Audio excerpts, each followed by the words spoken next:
2 Chroniques, chapitre 2. Salomon ordonna que l'on bâtît une maison au nom de l'Éternel et une maison royale pour lui. Salomon compta 70 000 hommes pour porter les fardeaux, 80 000 pour tailler les pierres dans la montagne et 3 600 pour les surveiller.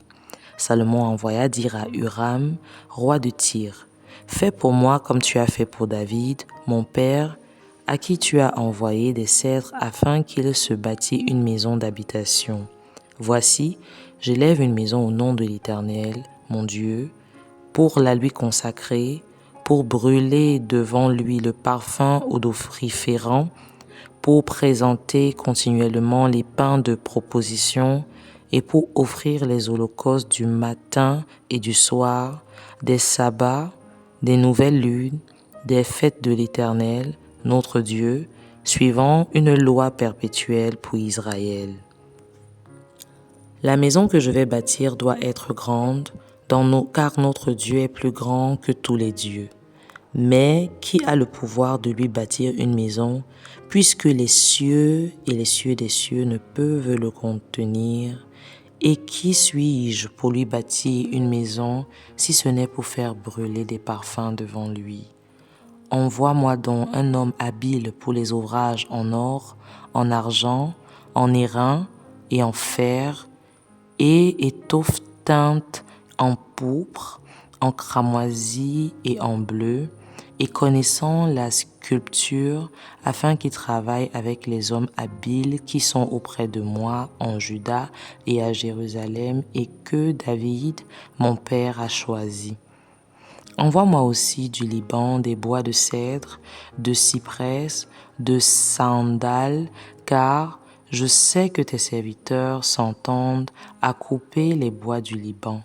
Voici, mes serviteurs seront avec les tiens. Que l'on me prépare du bois en abondance, car la maison que je vais bâtir sera grande et magnifique. Je donnerai à tes serviteurs qui couperont, qui abattront les bois, 20 000 corps de froment foulés, 20 000 corps d'orge, 20 000 battes de vin et 20 000 battes d'huile. Huram, roi de Tyr, répondit dans une lettre qu'il envoya à Salomon. C'est parce que l'Éternel aime son peuple qu'il t'a établi roi sur eux. Huram dit encore, « Béni soit l'Éternel, le Dieu d'Israël qui a fait les cieux et la terre, de ce qu'il a donné au roi David un fils sage, prudent et intelligent, qui va bâtir une maison à l'Éternel et une maison royale pour lui. Je t'envoie donc un homme habile et intelligent, Huram-Abi, fils d'une femme d'entre les filles de Dan et d'une pierre tyrien. Il est habile pour les ouvrages en or, en argent, en airain et en fer, en pierre et en bois, en étoffe teinte en pourpre et en bleu, en étoffe de byssus et de carine, et pour toute espèce de sculpture et d'objets d'art. Qu'on lui donne à exécuter. Il travaillera avec tes hommes habiles et avec les hommes habiles de mon Seigneur David, ton père. Maintenant, que mon Seigneur envoie à ses serviteurs le froment, l'orge, l'huile et le vin dont il a parlé. Et nous couperons des bois du Liban autant que tu en as besoin.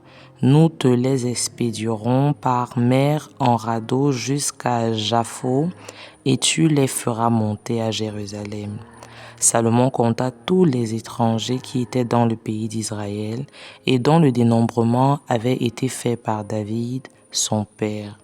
On en trouvant 153 600. Et il en prit 70 000 pour porter les fardeaux, 80 000 pour tailler les pierres dans la montagne et 3 600 pour surveiller et faire travailler le